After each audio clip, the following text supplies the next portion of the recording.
योगिनां परमं गुरुं पुरुषस्येह यत् कार्यं म्रियमाणस्य सर्वथा। कि जिस व्यक्ति को यह ज्ञात हो गया हो कि उसकी मृत्यु निकट है, उस व्यक्ति को अपने अंतिम समय में क्या करना चाहिए? सुखदेव जी से बड़ा सुंदर प्रश्न किया है और सुखदेव जी ने उत्तर देना प्रारंभ किया है। सुखदेव कहे मुनि ज्ञानी,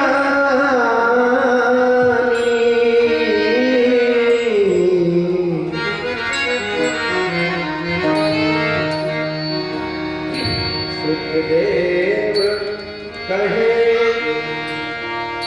मुनि ज्ञानी,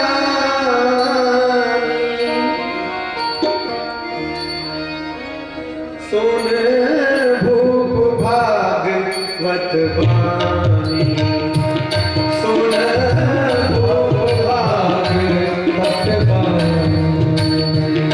सुखदेव कहे मुनि ज्ञानी,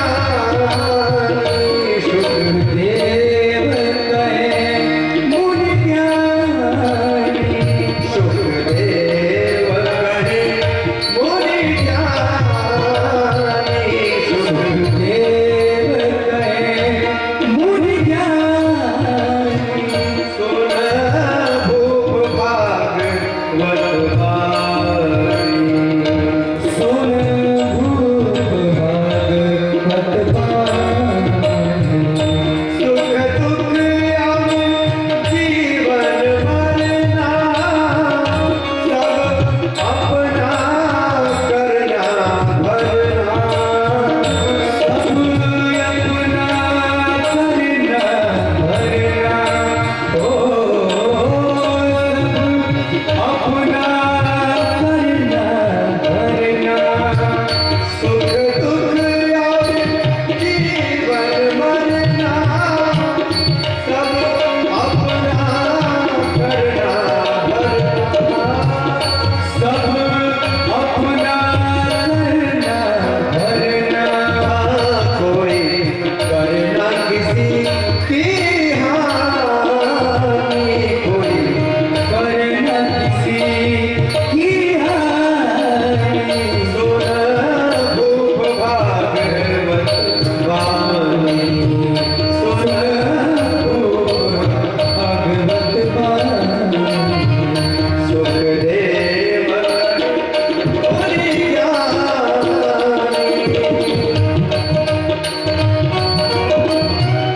हरि बोल।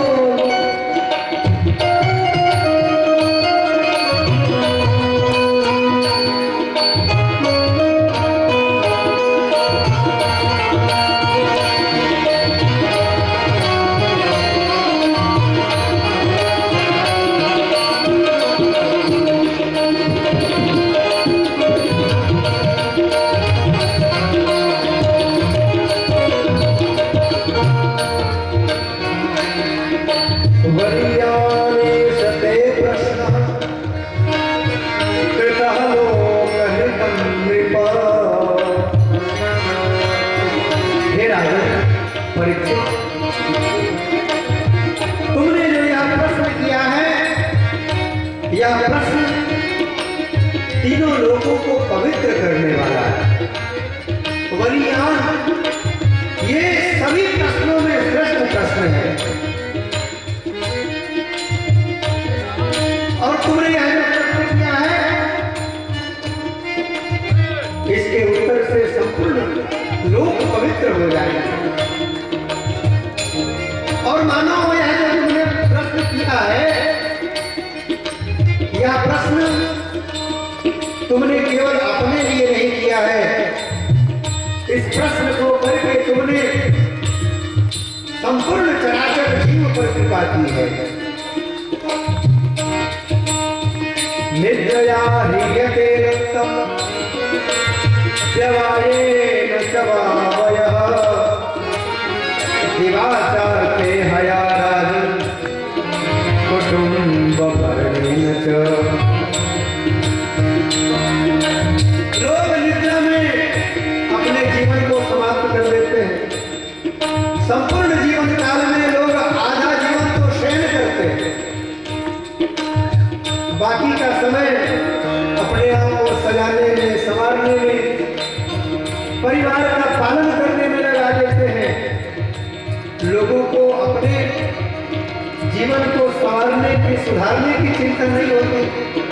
कभी अपने मृत्यु को नहीं सोचते कि जब मेरी मृत्यु होगी, मैं जब परमात्मा के पास जाऊंगा तो कौन सा मुंह लेकर के जाऊंगा, उस परमात्मा से मैं क्या कहूंगा कि मैंने धरती पर जाके कौन से कर्म किए। हजार बार कृपागार से करार हुआ, मगर भगवान का भजन दिल से नहीं बार हुआ। विषय में भोग में निद्रा में दिन गुजरता है, मनुष्य हो के भी पशुओं का हुआ। तेरी बीती उमरिया रे, तेरी बीती उमरिया रे, राधे श्याम कहो सीताराम कहो, राधे श्याम कहो सीताराम कहो। तेरी बीती उमरिया रे, तेरी बीती उमरिया रे, राधे श्याम कहो सीताराम कहो, राधे श्याम कहो सीताराम कहो।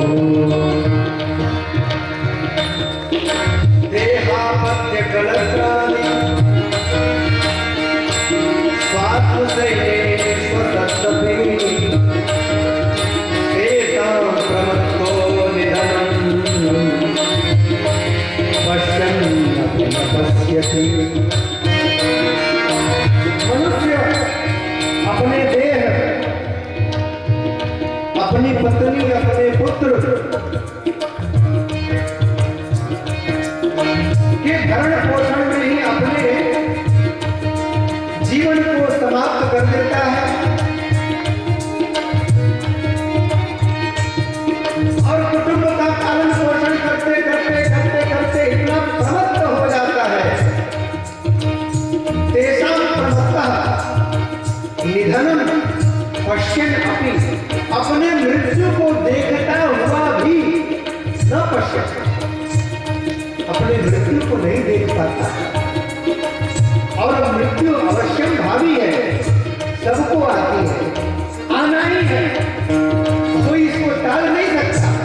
हे राजन, इसलिए शास्त्रों ने, समस्त पुराणों ने, ऋषियों ने, मुनियों ने एक ही बात कही है कि भगवान का भजन करो। तस्मात् भारत सर्वात्मा भगवान ईश्वरो हरिः श्रोतव्यः कीर्तितव्यश्च स्मर्तव्यस्य शताभयम्।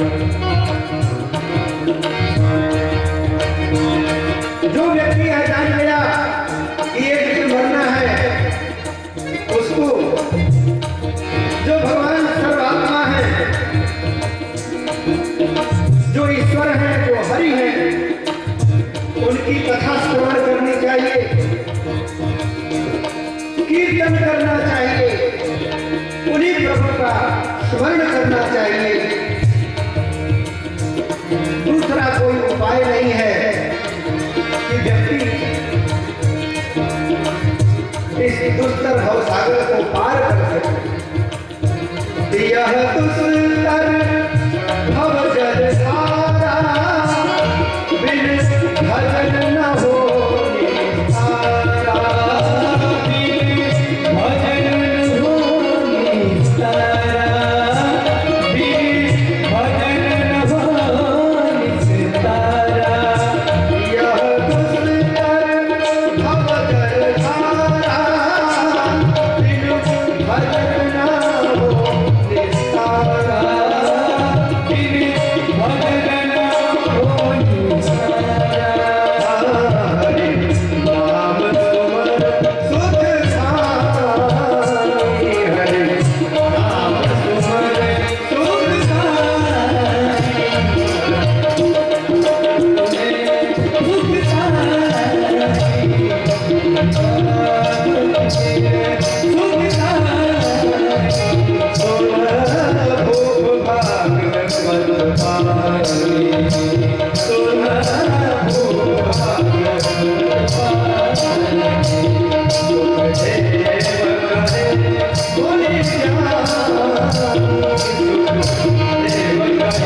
बोलिए सुखदेव जी महाराज की जय श्री वृंदावन बिहारी लाल की जय। भगवान सुखदेव कहते हैं कि परीक्षित,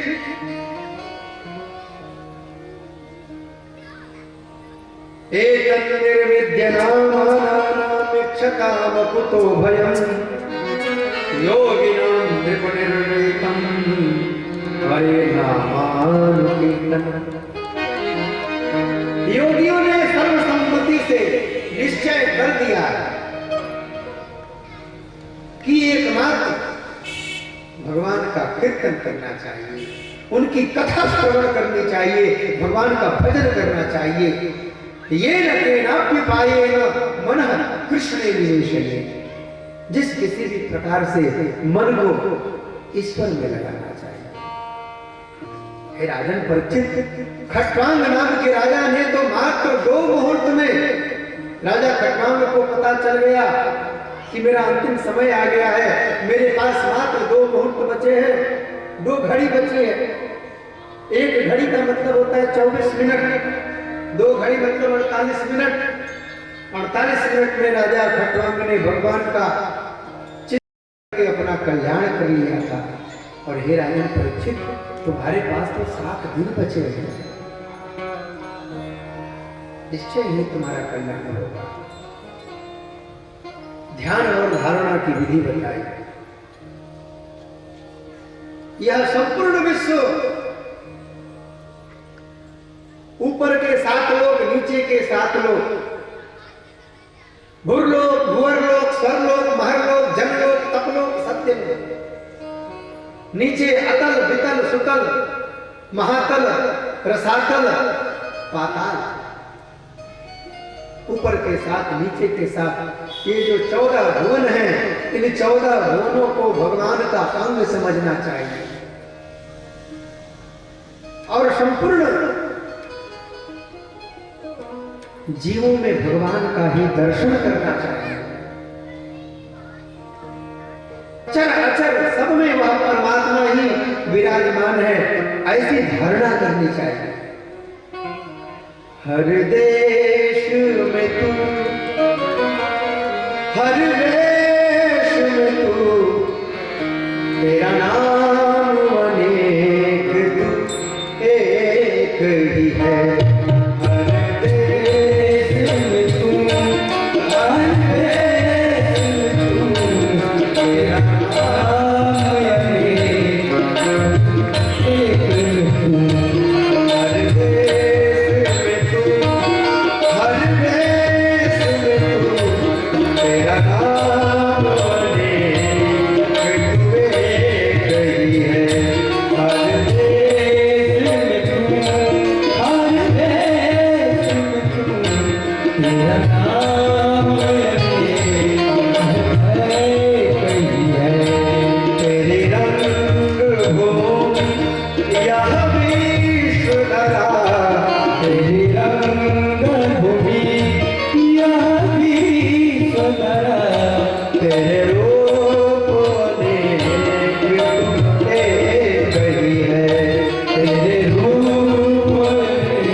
संपूर्ण विश्व में, संपूर्ण चर अचर जीवों में भगवान का ही ध्यान करना चाहिए। सुखदेव जी महाराज ने राजा परीक्षित को सद्य मुक्ति और क्रम मुक्ति का वर्णन करके सुनाया। और जब सुखदेव जी को देहभान हुआ, सुखदेव जी महाराज से प्रश्न पूछा परीक्षित जी ने, और परीक्षित के प्रश्न को सुनकर के सुखदेव जी ने परीक्षित प्रश्न के प्रश्नों का उत्तर देना प्रारंभ कर दिया। लेकिन जब सुखदेव जी को लगा कि अरे मैंने तो भगवान की प्रार्थना ही नहीं की, स्तुति नहीं की, तब सुखदेव जी भगवान की स्तुति करते हैं और पुनः परीक्षित जी से वर्णन करते हैं कि हे राजा परीक्षित, मनुष्य यदि मृत्यु के पूर्व उसके मन में किसी प्रकार की कामना हो और वह यदि उन कामनाओं को पूर्ण करना चाहता हो तो कामनाओं के अनुसार देवताओं का यजन करे। जैसे ब्रह्म वर्चस्व की कामना हो तो ब्रह्मणस्पति की अभ्यर्चना करे, इंद्रियों की कामना हो तो इंद्र की उपासना करे, पुत्र की कामना हो तो प्रजापति की उपासना करे, स्त्री की कामना हो, लक्ष्मी की कामना हो तो माया देवी की उपासना करे, विद्या की कामना हो तो भगवान शंकर की उपासना करे, तेज की कामना हो तो अग्नि की उपासना करे, सुंदर स्त्री की कामना हो तो उर्वशी अप्सरा की उपासना करें। इस प्रकार अनेक उपासनाओं का वर्णन किया और अंत में कहा भगवान सुखदेव ने कि हे परीक्षित, अकामः सर्व कामो वा मोक्ष काम उदारधीः तीव्रेण भक्ति योगेन यजेत पुरुषः परम्। व्यक्ति यदि निष्काम हो तब भी, अथवा उसको किसी प्रकार की कामना हो तो भी, व्यक्ति को मोक्ष की कामना हो तो भी, तीव्रेण भक्ति योगेन, तीव्र भक्ति योग के माध्यम से मनुष्य को परम पुरुष परमात्मा की ही उपासना करनी चाहिए। यजेत पुरुषम परम, जो परम पुरुष परमात्मा है उन्हीं की उपासना करनी चाहिए। राजा परीक्षित ने सृष्टि विषयक प्रश्न किए कि यह ब्रह्मांड कैसे बना, इस पृथ्वी की उत्पत्ति कैसे हुई, इस संसार का आधार क्या है, इसका प्रलय किसमें होता है, यह जगत किसके अधीन है, इत्यादि प्रश्नों को पूछा।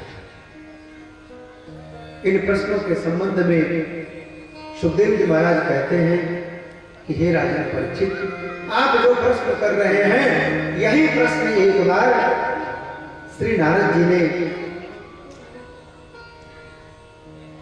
विधाता ब्रह्मा जी से भी पूछा था।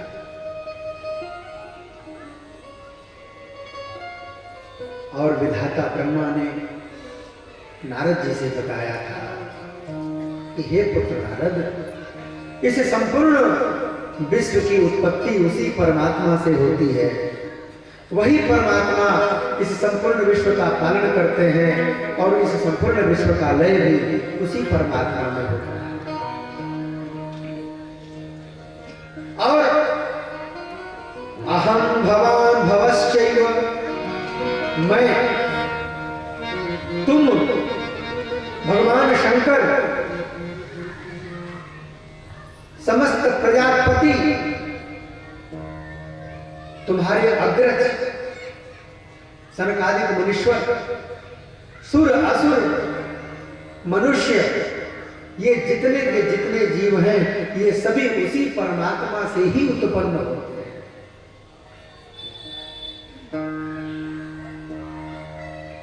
और हे नारद, सृजामि तन्नियुक्तो हम हरो हरति तद्वशः, मैं उसी परमात्मा के अधीन इस विश्व की सृष्टि करता हूँ और भगवान शंकर उसी परमात्मा के वशीभूत होकर के इस संसार में प्रलय करते हैं और उसी परमात्मा की कृपा से न भारती में न मृषोपलक्ष्यते न वै क्वचिन् में मनसो मृषागति। उस परमात्मा की कृपा से मेरे वाणी से जो शब्द निकलते हैं, जो बात निकलती है, वे कभी झूठ नहीं होते। इसमें उसी परमात्मा की शक्ति काम करती है। मेरा मन कभी किसी प्रकार का झूठा संकल्प नहीं करता। न मे ऋषिकाणि पतत्य सत्पथे, मेरी इंद्रियां कभी किसी असत पथ पर नहीं जाती, क्योंकि मैं नित्य निरंतर उसी भगवान श्री हरि का ध्यान करता रहता हूं। हे पुत्र नारद, सबसे पहले जब यह संसार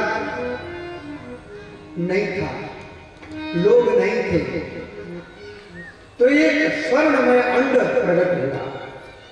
सोने का एक विशाल अंडा 50 करोड़ योजन विस्तीर्ण, 50 करोड़ योजन विस्तार। एक योजन में 4 कोस होते हैं।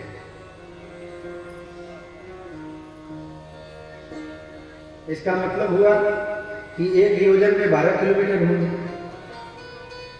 तो फिर 50 करोड़ योजन में फिर आप 12 किलोमीटर का गुणा कर लीजिए। हम थोड़े गणित में कमजोर हैं, आप लोग कर लीजिएगा और अनुमान लगा लीजिएगा कि यह जो ब्रह्मांड कटाह है, इस ब्रह्मांड कटाह की परिधि कितनी है।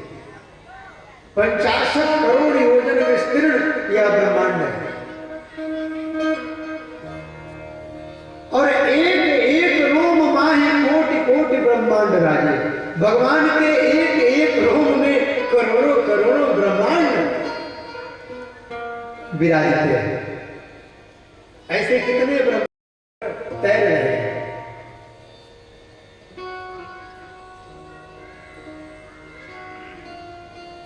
वह स्वर्ग में अंडा भगवान की इच्छा से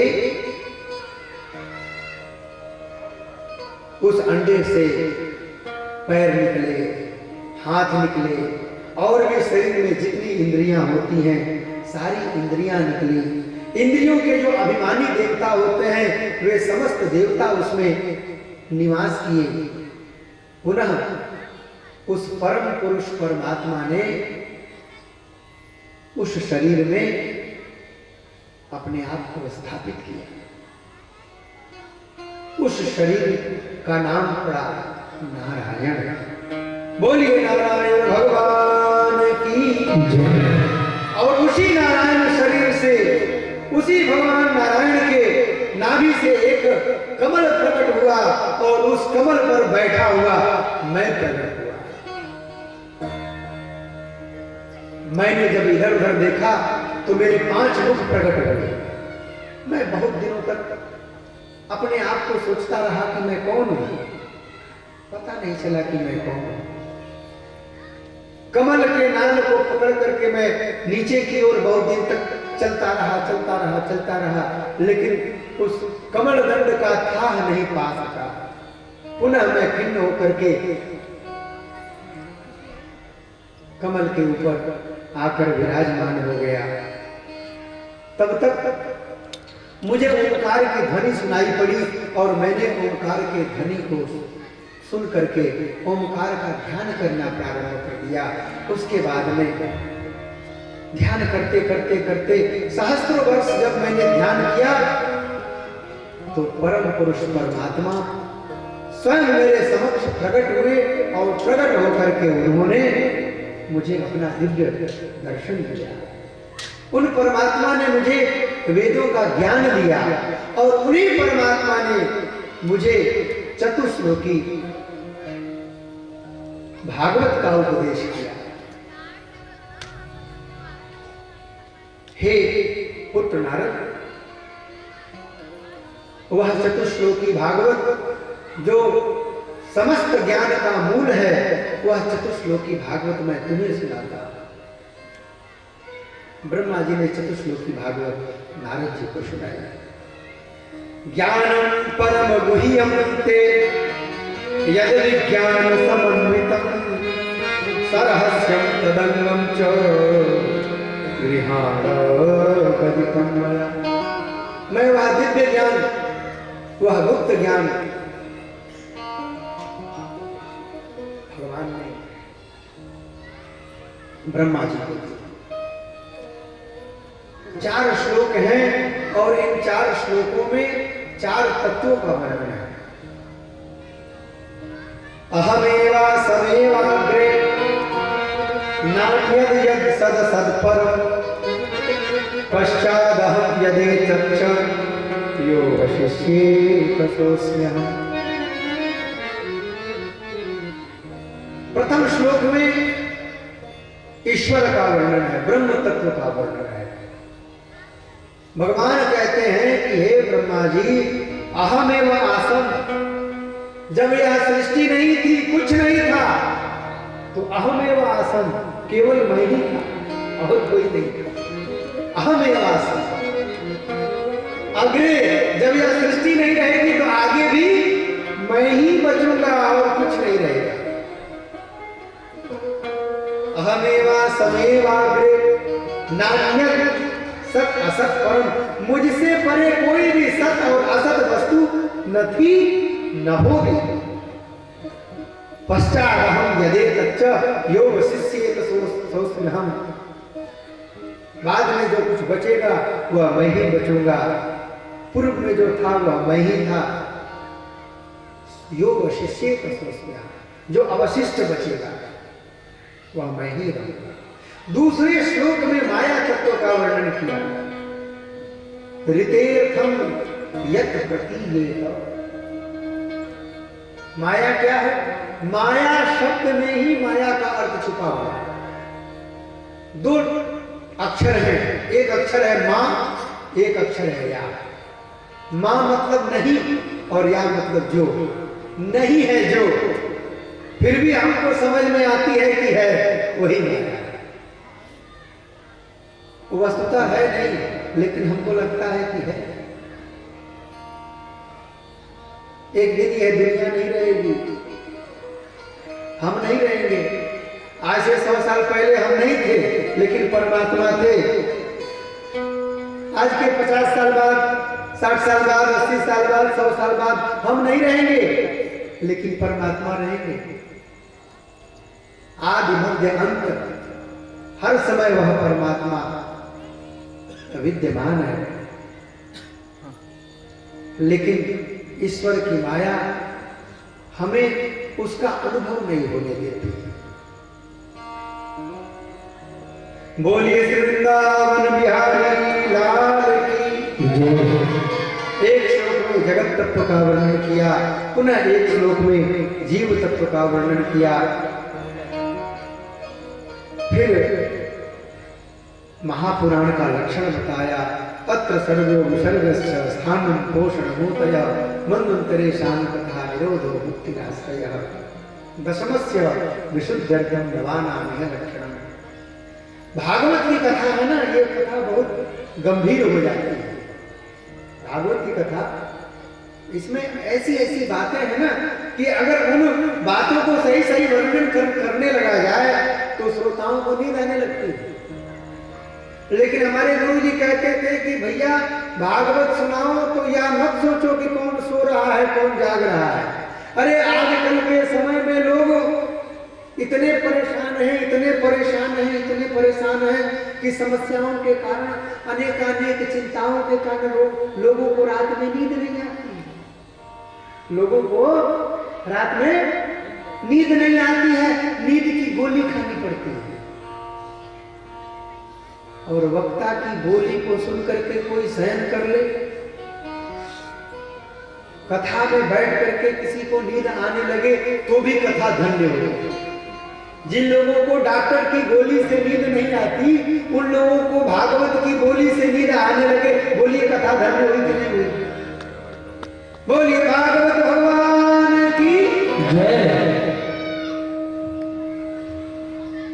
बड़े गंभीर गंभीर चैप्टर हैं, और चूंकि वृंदावन में रह करके मैंने अध्ययन किया है तो छोड़ते नहीं बनता है, लेकिन श्रोताओं की रुचि को भी देखना पड़ता है कि श्रोता कितनी रुचि ले रहे हैं। सर्ग आदि के माध्यम से भागवत महापुराण के 10 लक्षणों का वर्णन किया है। परीक्षित जी महाराज को सुखदेव जी महाराज कहते हैं कि हे राजन परीक्षित, तुमने ये जो प्रश्न किए हैं सृष्टि विषयक, ये प्रश्न विदुर जी ने मैत्रेय ऋषि से किया था। यही प्रश्न नारद जी ने ब्रह्मा जी से किया था, मैत्रेय जी ने विदुर जी को सुनाया था, ब्रह्मा जी ने नारद जी को सुनाया था। परीक्षित जी महाराज कहते हैं कि हे मुनीश्वर, विदुर जी महाराज, यदा हमो भवान सूत छत्ता भागवतोत्तमः सचार तीर्थान भवस्त्यक्त्वा सुधिष्ठजन। विदुर जी महाराज तो हस्तिनापुर को छोड़ करके तीर्थ यात्रा करने चले गए थे। फिर उन विदुर जी महाराज की भेंट मैत्रेय मुनि से कहाँ हुई, कब हुई, कैसे हुई, कैसा सत्संग हुआ, जरा कृपा करके हमको बताइए। वर्णन करते हैं श्री शुकाचार्य जी महाराज, ये राजन परीक्षित, यदा तु राजा स्वसुतान बंधो पुष्णन्न धर्मेण विनष्ट दृष्टिः। यदा तु राजा स्वसुतान असाधु, राजा धृतराष्ट्र स्वसुतान कीदृशान सुतान असाधु, जो दुष्ट थे, अपने दुष्ट पुत्रों की पुष्णन्न धर्मेण, अधर्म के माध्यम से पुष्टि कर रहे थे, रक्षा कर रहे थे। सुखदेव जी महाराज कहते हैं कि राजा धृतराष्ट्र की आंखें तो थी नहीं, अंधे थे, जन्मांध थे। यदा तु राजा स्वसुतान साधुन पुष्णन्न धर्मेण विनष्ट दृष्टि, जन्मांध तो थे ही, लेकिन विनष्ट दृष्टि, उनकी जो अंतरात्मा की आंखें थी, भीतर की जो आंखें थी, वो भी नष्ट हो गई।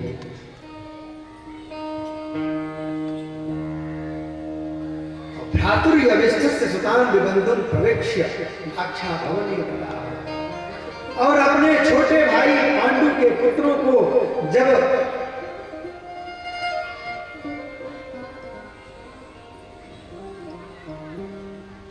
दुर्योधन आदि के माध्यम से लाक्षागृह में जलाने का प्रयत्न किया, तो विदुर जी महाराज ने इसका विरोध किया।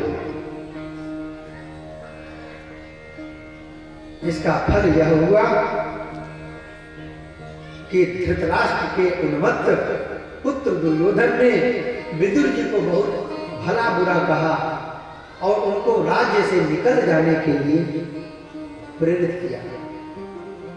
विदुर जी महाराज हस्तिनापुर को छोड़ करके तीर्थ यात्रा करने चले गए और 12 वर्षों तक तीर्थ यात्रा करते रहे। महाभारत का युद्ध भी समाप्त हो गया, फिर भी विदुर जी महाराज तीर्थ यात्रा करते रहे। हरिहर क्षेत्र में, हरिद्वार में उनकी भेंट उद्धव जी से हुई, और उद्धव जी से जब भेंट हुई तो दिव्य सत्संग हुआ। उद्धव जी ने भगवान श्री कृष्ण के बाल चरित्रों को विदुर जी के समक्ष कहा। भगवान श्री कृष्ण के द्वारिका की लीलाओं को सुनाया, किंतु स्वयं उद्धव जी महाराज बड़े दुखी थे, क्योंकि भगवान का गोलोक धाम करके आए थे और विदुर जी को यह बताया कि जिस समय भगवान गोलोक धाम गमन कर रहे थे उस समय भगवान ने आपका भी स्मरण किया था। विदुर जी महाराज, भगवान ने आपका भी स्मरण किया था और भगवान ने मुझसे कहा कि हे उद्धव, जब तुम मेरे भक्तों से मिलना, विदुर जी से मिलना, तो जो मैंने प्रभास क्षेत्र में दिव्य ज्ञान मैत्रेय महर्षि को दिया, तुमको दिया, यह ज्ञान तुम विदुर जी को भी सुनाओ। और विदुर जी के सत्संग में उद्धव जी ने वह सारी भगवान की लीलाएं, कथाएं सुनाई नहीं। पुनः उद्धव जी महाराज वहां से विदा होकर के चले जाते हैं और विदुर जी महाराज मैत्रेय महामुनि के पास पहुंचते हैं। ये मैत्रेय महामुनि कौन है? मैत्रेय मवाद बोधम,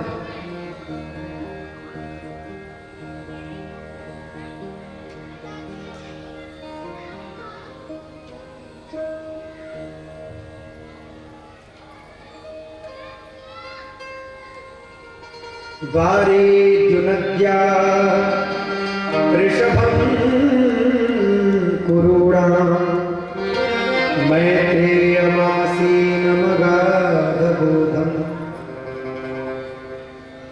अगाध ज्ञान वाले मैत्रेय महर्षि। एक बार की बात है, महामुनि व्यास मार्ग में जा रहे थे और पहले जब बैलगाड़ियां चलती थी तो बैलगाड़ियों के चलने से कच्चे रास्तों पर लीक बन जाता है। लीक, गांव में उसको लीक बोलते हैं। तो उस लीक पर एक कीड़ा चल रहा है। उस कीड़े को देख करके महर्षि वेदव्यास के मन में दया आ गई, हृदय में दया उत्पन्न हुई और महर्षि वेदव्यास ने देखा कि ये कीड़ा थोड़ी देर के बाद में किसी बैलगाड़ी के नीचे आएगा और मारा जाएगा। तो महर्षि वेदव्यास ने उस कीड़े से कहा कि अरे कीट, तुम इस लीक में क्यों चल रहे हो? दब करके मर जाओगे, तुमको तो यहां से निकल जाना चाहिए बाहर। मात्र इतने क्षण का सत्संग हुआ वेदव्यास जी से उस कीड़े का। वेदव्यास जी वहां से चले गए। वह कीट किसी बैलगाड़ी के नीचे दब करके मर गया और जब दूसरा शरीर उसको प्राप्त हुआ तो वह कीड़ा महामुनि मैत्रेय के रूप में प्रादुर्भूत हुआ। ये है सत्संग की गीता। बोलिए द्वारिकाधीश भगवान। और ऐसे महामुनि मैत्रेय से विदुर जी की भेंट होती है। स्वयं विदुर जी महाराज कौन है? विदुर जी महाराज स्वयं धर्मराज है, यमराज है, लेकिन शाप के कारण इनको शुद्ध शरीर प्राप्त हुआ है और 125 वर्षों का जीवन काल विदुर के रूप में जी करके विदुर जी ने अपने शरीर का त्याग किया और पुनः संयमनीपुरी में जाकर के यमराज का जो कार्य है उसको संभाला है। ये सारे वर्णन आते हैं। तृतीय स्कंद में बड़े सुंदर सुंदर प्रश्न किए हैं मैत्रेय महर्षि से विदुर जी महाराज ने। और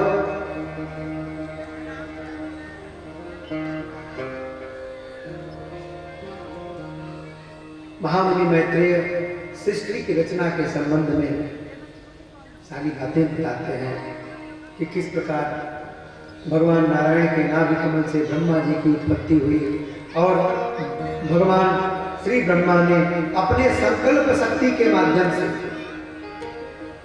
संकल्प करते और प्रजा की सृष्टि हो जाती। ब्रह्मा जी ने संकल्प किया कि मेरे 4 पुत्र उत्पन्न हो, तो सनत सनंदन सनातन और सनत कुमारी की उत्पत्ति हुई। उनको आदेश दिया कि प्रजा की सृष्टि करो। महर्षियों ने कहा कि पिताश्री, हम लोगों का मन तो भगवान के भजन में रमता है, इसलिए हम लोग प्रजा की सृष्टि न करके भगवान का भजन करेंगे। और भगवान का भजन करने के लिए चल पड़े सनकादिक मुनीश्वर। ब्रह्मा जी को रोष हुआ, ये मेरे पुत्र हैं और मेरी बात नहीं मानते हैं। भौहें तनी, तो भौहों के तनवे से, भौहों के बीच से एक जीव की उत्पत्ति हुई। देखते देखते जीव बड़ा हो गया। महात्मा लोग वर्णन करते हैं कि भवों से भव देवता की उत्पत्ति हुई। भव देवता अर्थात भगवान शंकर की उत्पत्ति हुई। कल्प भेद से ये देवताओं की उत्पत्ति इस तरह से होती है। यद्यपि शास्त्र वर्णन करते हैं कि भगवान शंकर अजन्मा है, लेकिन भागवत के अनुसार ब्रह्मा जी के भवों के माध्यम से शंकर जी की उत्पत्ति हुई। शंकर जी को आदेश दिया कि पुत्र तुम प्रजा की सृष्टि करो। शंकर जी रोष के कारण उत्पन्न हुए थे, तो रोष के कारण उत्पन्न होने के कारण उनका शरीर भयंकर श्याम वर्ण का उत्पन्न हुआ था। तो जब प्रजा की सृष्टि करने लगे तो अपने ही समान भयंकर प्रजा की सृष्टि करने लगे। भूत प्रेत पिशाच की सृष्टि होने लगी और वे सब ब्रह्मा जी को खाने के लिए दौड़े। सब वर्णन आया तृतीय स्कंध में। ब्रह्मा जी ने शंकर जी से कहा कि अरे पुत्र, तुम ये कैसे सृष्टि कर रहे हो? ऐसे प्रजा की सृष्टि करना बंद करो। जाओ पहले तपस्या करो, शक्ति समन्वित हो, फिर सृष्टि करना। भगवान भव देवता तपस्या करने चले गए। पुनः ब्रह्मा जी ने 10 ऋषियों की उत्पत्ति की। मरीचि अत्यम गिरशौ पुलस्त्यः पुलह क्रतुः भृगुः वसिष्ठः दक्षश्च दशमस्तत्र नारदः। भगवान ब्रह्मा से 10 पुत्र उत्पन्न हुए और फिर ब्रह्मा जी से करदम नाम के ऋषि उत्पन्न हुए। ये सब सुंदर सुंदर वर्णन आ रहे हैं।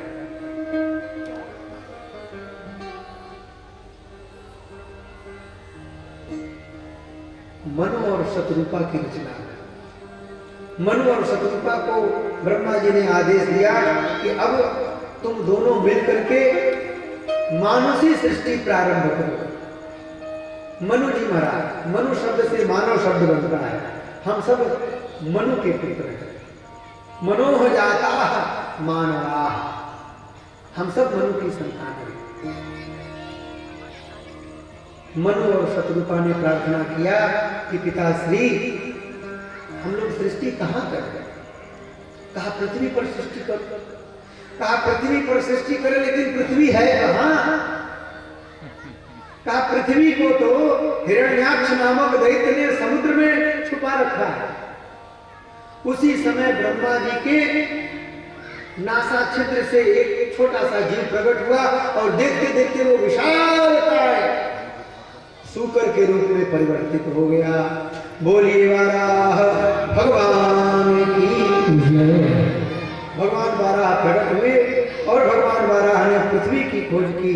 पृथ्वी की खोज करके भगवान वाराह ने पृथ्वी को अपने दाढ़ों पर स्थापित किया, अपने दाढ़ों पर, दांतों पर स्थापित किया।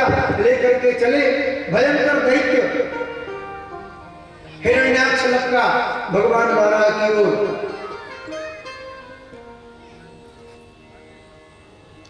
कहां ले जा रहे हो मेरी पृथ्वी को? हमने पृथ्वी को समुद्र में छुपा करके रखा था। और भगवान वाराह से हिरण्याक्ष का युद्ध हुआ और भगवान के हाथों हिरण्याक्ष का वध हुआ। बोलिए वाराह भगवान की। विदुर जी महाराज प्रश्न करते हैं कि हे प्रभु, हे महामुनि मैत्री, कृपा करके यह बताइए कि यह जो हिरण्याक्ष नामक दैत्य था, ये कौन था, किसका पुत्र था? इसने भगवान वाराह से युद्ध क्यों किया? महामुनि मैत्रेय कहते हैं कि हे विदुर जी महाराज, प्राचीन समय में एक समय की बात है, महामुनि कश्यप सायंकाल की वेला में संध्या वंदन का कार्य कर रहे थे, संध्या वंदन कर रहे थे, सूर्यार्घ्य दे करके गायत्री मंत्र का जप कर रहे थे। उसी समय उनकी दूसरी पत्नी दैत्यों की माता दिति ने महामुनि कश्यप से प्रणय निवेदन किया। महामुनि कश्यप ने उसे मना किया कि यह सायंकालीन बेला है, इस समय व्यक्ति को ऐसे कर्म नहीं करने चाहिए। लेकिन दिति देवी नहीं मानी और परमात्मा की यही इच्छा मान करके महर्षि कश्यप ने उनके प्रणय निवेदन को स्वीकार किया और दिति के गर्भ में 2 बालक आ गए। हे महामुनि, हे विदुर जी महाराज, ये दोनों बालक कोई और नहीं, भगवान विष्णु के 2 दूत थे जिनका नाम जय और विजय। एक बार जय और विजय ने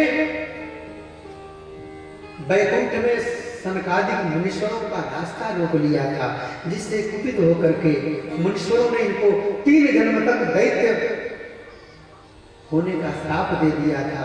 इसलिए ये जय और विजय प्रथम जन्म में हिरण्यकश्यपु और हिरण्याक्ष के रूप में उत्पन्न हुए और हिरण्याक्ष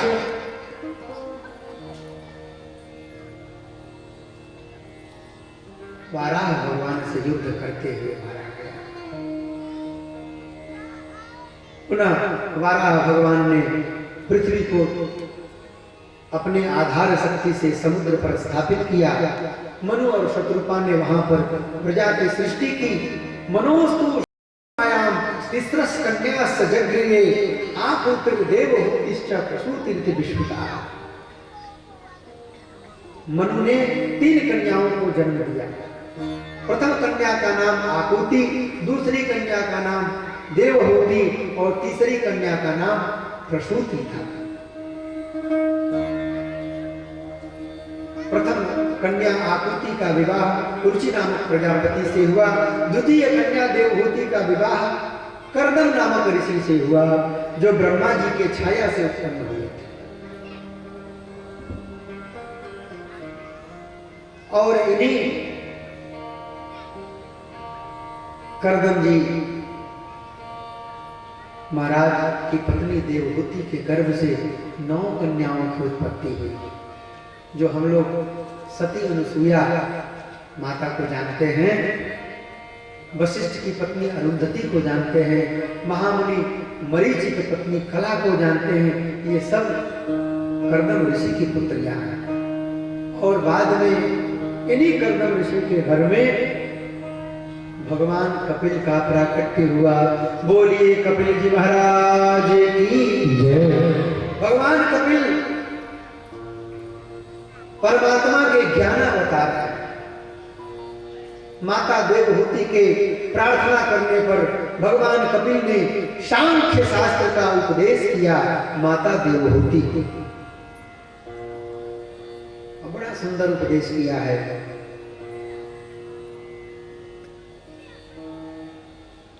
जीव के गतियों का वर्णन किया है, कैसे जीव नरक में जाता है इसका वर्णन किया है।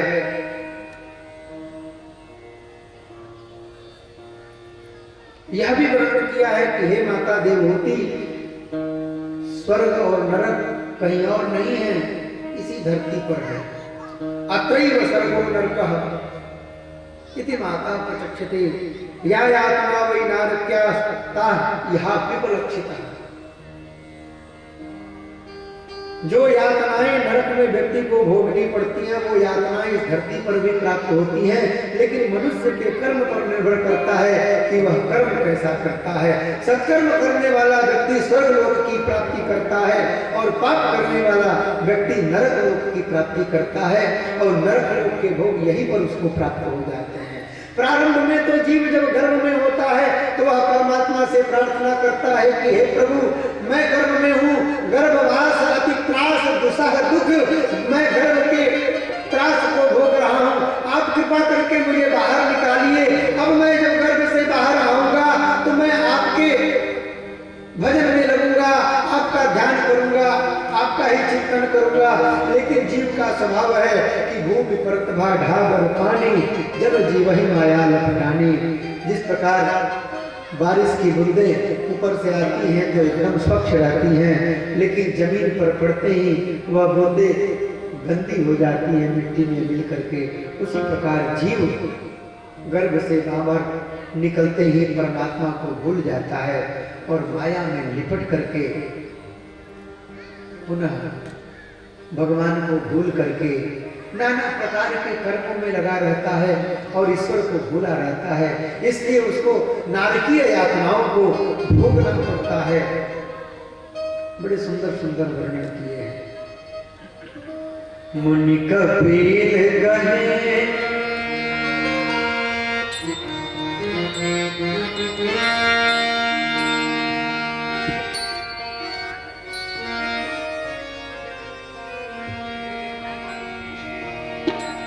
मुनि कपिल कहे सुनो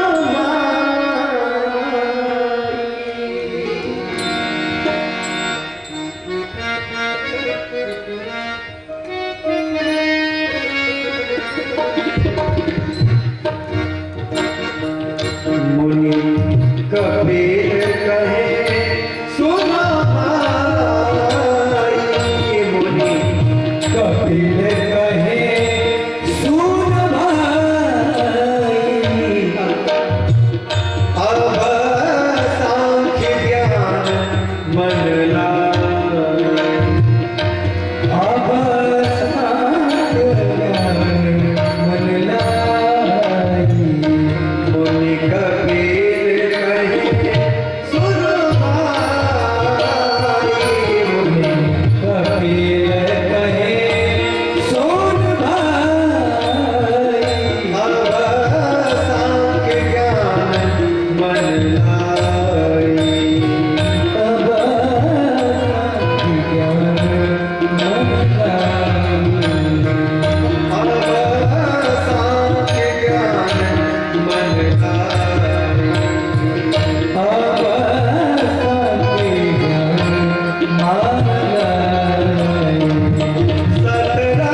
मनुष्य की सृष्टि होती है, जीव की सृष्टि होती है।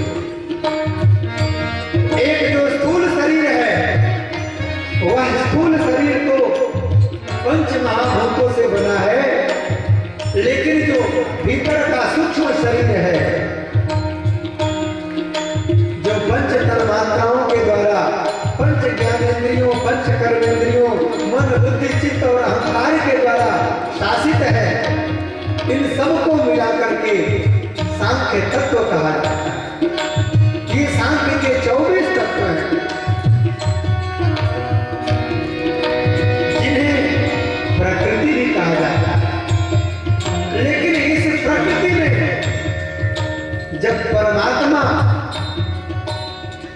चिदानंद कंद रूप परमात्मा प्रविष्ट होता है तो जीव में चैतन्यता आती है। यह प्रकृति पुरुष मिल दोई, सब जगत की रचना होई, सब जगत की रचना होई। यह प्रकृति पुरुष मिल दोई, सब जगत की रचना होई, सब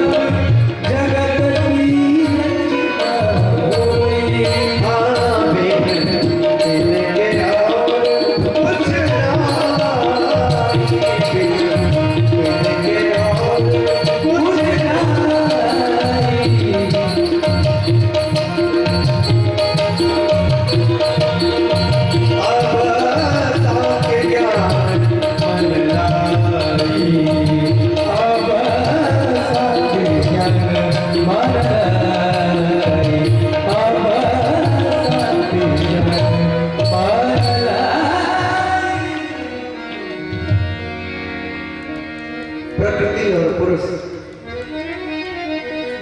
के संयोग से ही जीव की उत्पत्ति होती है। ये 24 तत्व ही जीव के कारक है, प्रकृति के कारक है।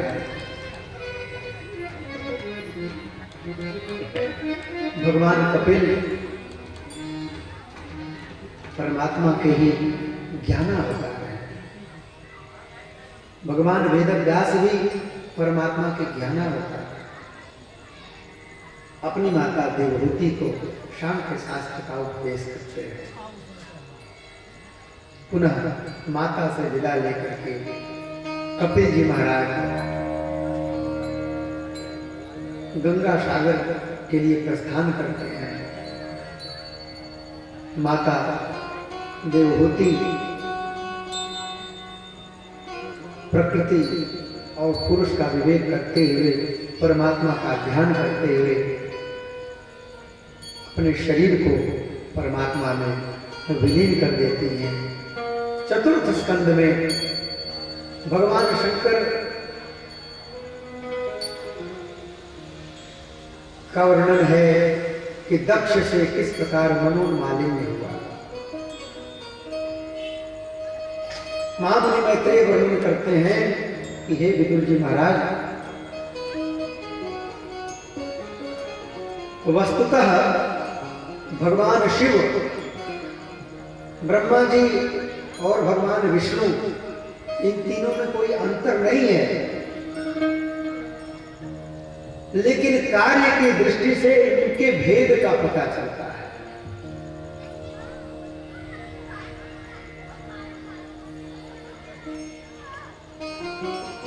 भगवान शंकर जो कालों के भी काल है, महाकाल जिनका नाम है, करालम महाकाल कालम कृपालम गुणागार संसार पारम ततोहम तुषाराद्र शंकाशगौरम कबीरम मनोभूत कोटि प्रभा श्री शरीरम। ऐसे जो भगवान शंकर है के भी काल है, महाकाल है। ब्रह्मा जी ने एक बार राजा दक्ष को प्रजापति नियुक्त किया। देखा विधि विचार सब लायक, दक्ष ही किंग प्रजापति नायक। और एक सत्र हुआ, एक सभा हुई। उस सभा में सारे देवी देवता उपस्थित हुए। दक्ष का अभिनंदन समारोह रखा गया था। जब दक्ष पधारे तो सारे देवता खड़े हो गए, लेकिन भगवान शंकर खड़े नहीं हुए, इसलिए दक्ष को बुरा लग गया। और दक्ष ने भगवान शंकर को बहुत भला बुरा कहा। भगवान शंकर ने इसका बुरा नहीं माना, लेकिन भगवान शंकर के सेवक नंदी भृंगी आदि ने दक्ष को श्राप दे दिया। बहुत समय व्यतीत हो गया। एक बार देवता लोग विमान में बैठ करके कनखल क्षेत्र की ओर जा रहे थे। देवी सती ने देखा तो देवताओं से पूछा कि अरे भाई आप लोग कहाँ जा रहे हो? देवताओं ने बताया कि आपके पिता दक्ष जी महाराज एक सुंदर यज्ञ कर रहे हैं, उसी यज्ञ में सम्मिलित होने के लिए हम लोग जा रहे हैं। देवी सती ने आकर के भगवान शंकर से निवेदन किया कि प्रभु, प्रजापते हिते स्वस्वस्य सांप्रतम, आपके पिता आपके ससुर जी महाराज दक्ष एक यज्ञ कर रहे हैं, उस यज्ञ में सारे देवता लोग जा रहे हैं, हम लोगों को भी उसमें चलना चाहिए।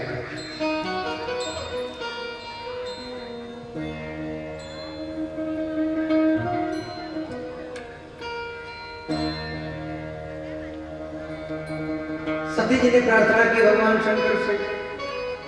भगवान शंकर ने सती जी से कहा कि देवी, पिताजी महाराज यज्ञ कर रहे हैं तो यज्ञ में तो अवश्य चलना चाहिए, लेकिन पिताजी ने हम लोगों को तो निमंत्रण दिया नहीं, और जिस स्थान से निमंत्रण न आवे, कोई यज्ञ या आदि अनुष्ठान आदि शुभ कर्म हो रहे हो तो बिना निमंत्रण के जाना नहीं चाहिए।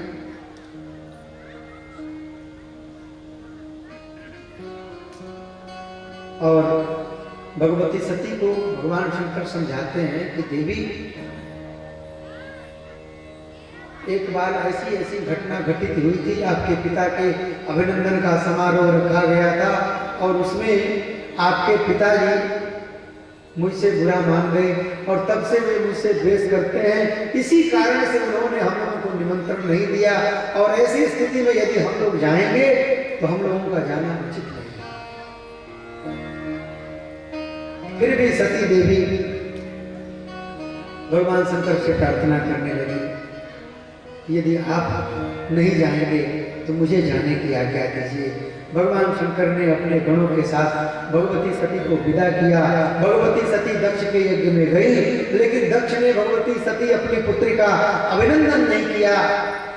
सादर भले ही मिली एक माता, भगनी मिली बहुत मुस्कुराती। एक माता बहुत प्रेम से मिली, बहनें तो मिली लेकिन बड़ी मुस्कुराते हुए मिली कि अरे बताओ, ये सती जिसको पिताजी ने निमंत्रण भी नहीं दिया फिर भी ये चली आई।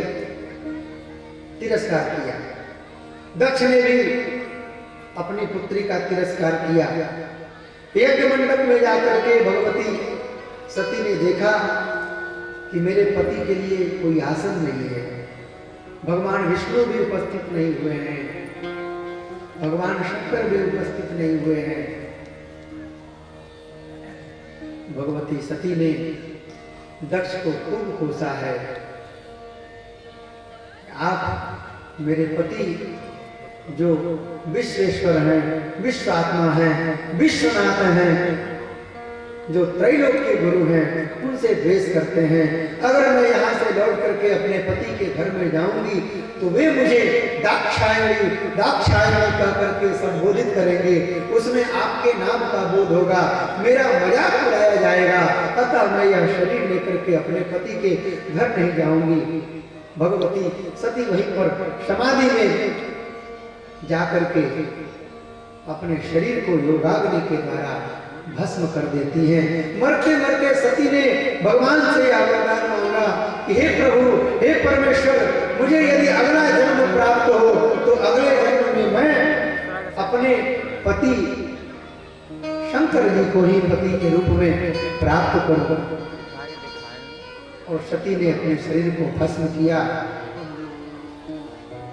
सती के साथ जो गण आए थे उन गणों ने देखा कि जब भगवती सती ने अपने शरीर को समाप्त कर लिया तो उन्होंने यज्ञ को विध्वंस करना चाहा, लेकिन भृगु आदि ऋषियों ने उनको मंत्र शक्ति से भगा दिया। बाद में नारद जी ने जाकर के जब भगवान शंकर को यह बात बतलाई तो भगवान शंकर ने अपने जटा से एक जटा को उखाड़ा है, उसको धरती पर पटका है और वीरभद्र नामक देवता की उत्पत्ति हुई है। वीरभद्र को आदेश दिया है कि जाकर के दक्ष के यज्ञ को विध्वंस करो। वीरभद्र जाते हैं और दक्ष के यज्ञ को विध्वंस करते हैं। दक्ष के मुंडी को उखाड़ करके यज्ञ कुंड में डाल देते हैं। यज्ञ का दक्ष का यज्ञ विध्वंस हो जाता है। पश्चात समस्त देवता आकर के भगवान शंकर की स्तुति करते हैं।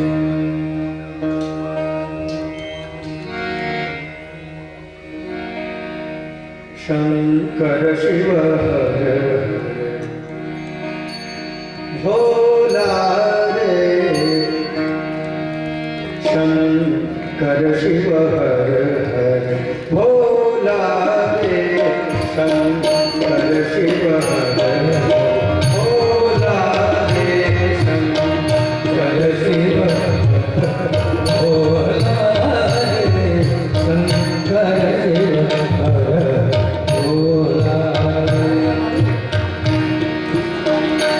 शंकर शिव हर भोला रे, शंकर शिव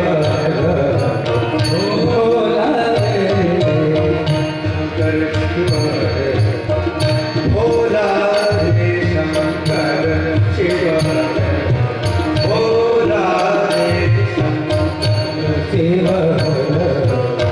भोला रे, शंकर शिव भोला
के भगवान शंकर की स्तुति की है।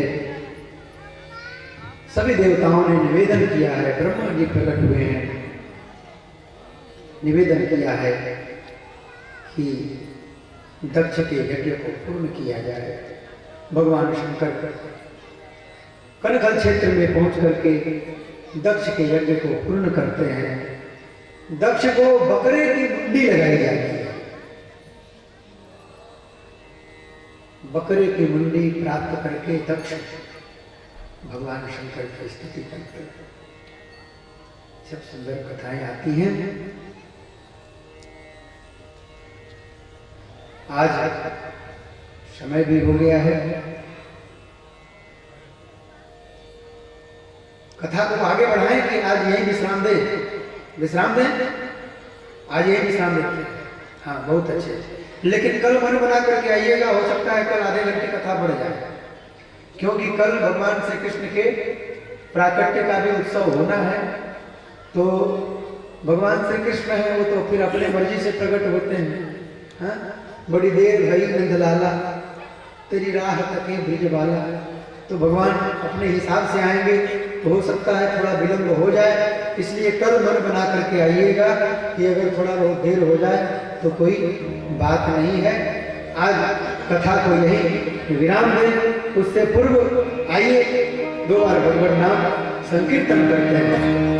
हरे राम राम राम सीता राम राम राम सीता राम राम राम। हरे राम राम राम सीता राम राम राम। हरे राम राम राम सीता राम राम राम। हरे राम राम राम राम राम राम। हरे राम राम राम सीता राम राम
धर्म की अधर्म का नाथ हो प्राणियों में सद्भावना विश्व का कल्याण गौ माता की जय हो सत्य सनातन धर्म की जय हो सत्य सनातन धर्म की जय हो पार्वती पतये